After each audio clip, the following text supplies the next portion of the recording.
बार बार बार बार जो है implantation failure की समस्या हो रही है। हर चीज ठीक है लेकिन फिर भी आपको प्रेगनेंसी नहीं हो रही है। तो कहीं ना कहीं कोई ना कोई दिक्कत है तभी तो प्रेगनेंसी नहीं हो रही है। आखिर प्रेगनेंसी क्यों नहीं हो रही है, क्या रीजन है कि प्रेगनेंसी नहीं हो रही है? तो डियर, आपको छोटी छोटी चीजों पे ध्यान देना है। सबसे पहले बात करते हैं कि जब प्रेगनेंसी होती है तो प्रेगनेंसी होती है तो जो आपका बच्चा है वो आपका एंडोमेट्रियम की दीवार में जाके धंसता है। मेरी बातों को जरा गौर से समझने की कोशिश करिएगा।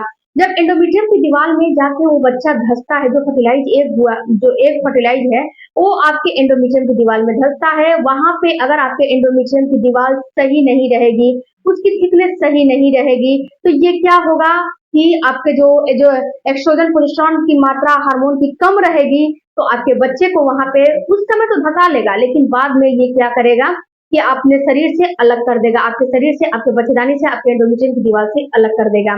तो फ्रेंड्स, इसी के बारे में आज के वीडियो में हम जानेंगे कि आपके एंडोमेट्रियम की दीवार की थिकनेस अच्छी है कि नहीं है, कैसे आप पता लगा सकते हो, इसको अच्छा कैसे, इसकी परत को ठीक ठाक कैसे कर सकते हो, और फ्रेंड्स इसको इस ये किन किन रीजन की वजह से ये आपकी एंडोमेट्रियम की दीवार की परत सही नहीं होती है। चलिए वीडियो में आगे बढ़ते हैं। वीडियो में आगे बढ़ने से पहले आपसे केवल एक रिक्वेस्ट है कि मेरे चैनल पे नए हो तो चैनल को जो है जरूर सब्सक्राइब कीजिएगा और वीडियो को पूरा देखिएगा। अगर वीडियो आपकी जरूरत की होगी तो वीडियो को पूरा देखिएगा, इसकी बिल्कुल भी मत कीजिएगा। और जिसको भी जरूरत होगी, जो आपकी एंडोमेट्रियम की जो थिकनेस होती है फ्रेंड्स, ये हर महीने आपकी झड़ती रहती है, हर महीने तैयार होती है, हर महीने झड़ती रहती है और ये पीरियड के रूप में जो है बाहर निकलती है। तो फ्रेंड्स, इसको कौन सा कारण होता है इसकी थिकनेस को जो है कमजोर बनाने की, इसकी थिकनेस पतली बनाने, जो इसका एंडोमेट्रियम का जो थिकनेस है वो पतला होता है, मोटा होता है, तो पतला होने का कौन सा ये कारण होता है? तो सबसे पहला कारण होता है आपके हार्मोन।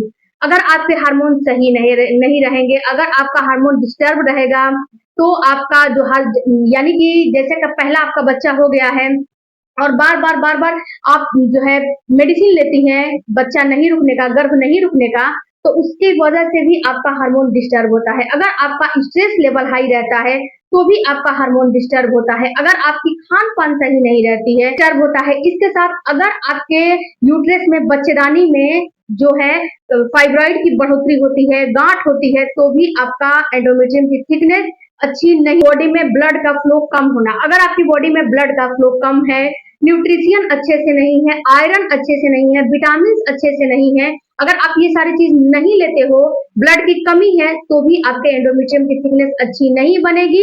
और अच्छी नहीं बनेगी तो बार बार प्रेगनेंसी तो हो जाएगी, लेकिन यहीं पे आके इम्प्लांटेशन आपका फेल हो जाएगा। फेलियर इम्प्लांटेशन का आपको सामना करना पड़ेगा। तो इसको ठीक करने के लिए आप क्या कर सकते हो? और सबसे पहले जानते हैं कि जब आपकी एंडोमेट्रियम की थिकनेस अच्छी नहीं होती है तो यहाँ पे आपकी बॉडी आपको कुछ लक्षण दिखाती है। उस लक्षण के बारे में जानते हैं कि जब एंडोमेट्रियम की थिकनेस अच्छी नहीं होती है तो कौन कौन से आपके लक्षण फ्रेंड्स लक्षण होता है। तो देखो, सबसे पहला लक्षण होता है कि आपके पीरियड्स में क्लॉट्स आना। बहुत सारी महिलाएं जो है ये जो कंप्लेन करती हैं कि जो है मैडम मेरे पीरियड्स में क्लॉट्स आते हैं। तो अगर आपके पीरियड्स में क्लॉट्स आते हैं यानी कि बड़े बड़े टुकड़े आते हैं, तो ये दर्शाता है कि आपके एंडोमेट्रियम की थिकनेस बिल्कुल अच्छी नहीं है। दूसरा, अगर आपकी जो पीरियड आते हैं उसकी स्पॉटिंग बिल्कुल कम है, यानी कि एक से आधे दिन आपको स्पॉटिंग आके बंद हो जाता है, तो भी आपको ये दर्शाता है कि एंडोमेट्रियम की थिकनेस अच्छी नहीं है। पीरियड का फ्लो बहुत ज्यादा है तो भी ये आपके एंडोमेट्रियम की थिकनेस को दर्शाता है कि अच्छा नहीं है।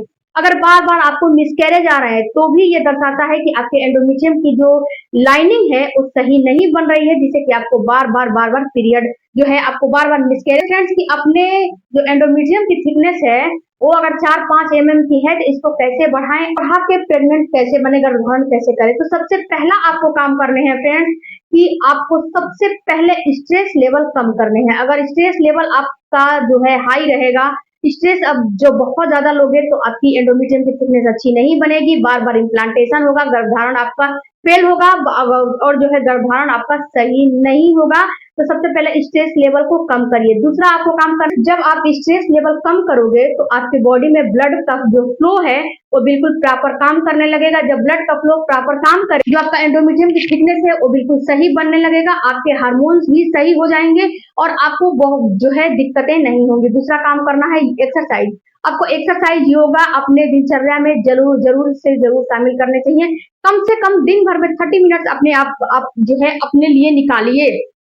30 मिनट जब अपने लिए निकालोगे तो उन 30 मिनट में आप 15 मिनट एक्सरसाइज करिए, 15 मिनट जो है आप कहीं वॉकिंग करिए, कहीं भी टेरेस पे जाके जो है गार्डन में जाके बाहर जाके कहीं भी वॉकिंग कर लीजिए, कोई दिक्कत नहीं है। उसके बाद फ्रेंड्स आपको करने क्या है, अपने जो रूटीन है सोने का और उठने का, ये रूटीन को चेंज करें। अपने रूटीन में बिल्कुल ही अपने सोने का टाइम फिक्स करें और उठने का टाइम फिक्स करें। ये भी बहुत ज्यादा मायने रखता है एंडोमेट्रियम की थिकनेस को गर्भधारण करने के लिए। अगर आपका सोने का सही समय नहीं है, उठने का सही समय नहीं है, तो भी आपको गर्भधारण बिल्कुल भी नहीं होता है। उसके बाद फ्रेंड्स, अगर आपकी शरीर जो है बॉडी हिट नहीं रहती है, तो अपनी बॉडी को थोड़ा हिट दीजिए। इसके लिए आप गर्म तासीर की चीजों का सेवन करो, इसके बाद अपने शरीर को थोड़ा ढक के रखो। इसके साथ साथ फ्रेंड्स आपको बहुत सारी ऐसी चीजें जैसे कि लौंग का पानी है, दालचीनी का पानी है, ये सारी चीज लेने से आपकी जो इम्यूनिटी है थोड़ा बूस्ट होती है, ओवुलेशन ट्रिगर होता है, अंडे की क्षमता बढ़ती है और आपके एंडोमेट्रियम। उसके बाद फ्रेंड्स आपको डेली के डेली अपने पीरियड के 7वें दिन से लेके और 14वें दिन तक अपने पेट की मालिश करनी है। बहुत ज्यादा नहीं, अरंडी का तेल लीजिए, उसको बिल्कुल हल्का सा गुनगुना करिए और अपने नाभि के आसपास उसको लगाइए और अपने हाथों से बिल्कुल बिल्कुल भी जैसे कि हल्का हल्का होता है ना, हल्का हल्का उसकी मसाज करिए। इससे आपके अगर जो है बंद फ्लिपियन ट्यूब है वो भी खुल जाएगा, आपके अंदर आपके बॉडी के अंदर जो है ब्लड की जो सप्लाई बढ़ेगी, आपको गर्भधारण करने में सही जो है आपको गर्भधारण करने में इससे बहुत ज्यादा बेनिफिट होगा। उसके बाद आपका जो है एंडोमेट्रियम की लाइनिंग है वो बिल्कुल सही बन। आपको आयरन की मात्रा और प्रोटीन की मात्रा अपने डाइट में ज्यादा से ज्यादा बढ़ाना है। इसके लिए आप जो है पालक लीजिए, इसके साथ साथ आप सोया लीजिए, उसके बाद आप गुड़ का इस्तेमाल करिए, यानी कि आयरन और प्रोटीन ज्यादा से ज्यादा रिच फूड आपको लेने हैं। इससे भी आपका एंडोमेट्रियम की थिकनेस सही बनती है और आपकी फ्रेंड्स आप दालचीनी, अदरक और हल्दी इन तीनों को मिक्स करके और इसका भी प्रयोग कर सकते हैं। इससे भी आपके गर्भधारण की क्षमता बढ़ती है, एंडोमेट्रियम की जो थिकनेस है वो बिल्कुल अच्छी होती है और जब एंडोमेट्रियम की थिकनेस होती है अच्छी तो आपको गर्भधारण भी होता है और आपका जो हार्मोन है वो भी सही से। डाइट में जो है ड्राई फ्रूट्स का इस्तेमाल जरूर करें। उसके बाद अपने डाइट में आप विटामिन ई रिच फूड जरूर लेना है आपको। इसके लिए आप सोया, एवोकाडो और नट्स इन सारी चीजों को अपने डाइट में शामिल करोगे तो इससे विटामिन ई की जो है भरपूर मात्रा में पूर्ति होती है और विटामिन ई अगर लोगे तो इससे आपका एंडोमेट्रियम की जो थिकनेस है बिल्कुल सही होता है। उसके साथ फ्रेंड्स जो आयरन होता है, आयरन को जो है पचाने के लिए उसको सही से यानी कि वो सही से पचे, इसके लिए आप विटामिन सी युक्त चीजों का इस्तेमाल जरूर करें। जैसे कि आंवला हो गया, संतरा हो गया, मौसम्बी हो गया, आधा कुछ नहीं मिला तो आधा नींबू पानी ले लीजिए। इससे आपके अंदर जो आयरन जो आप लेते हो उसको वो ये पचाने में ज्यादा से आपको काम करता है।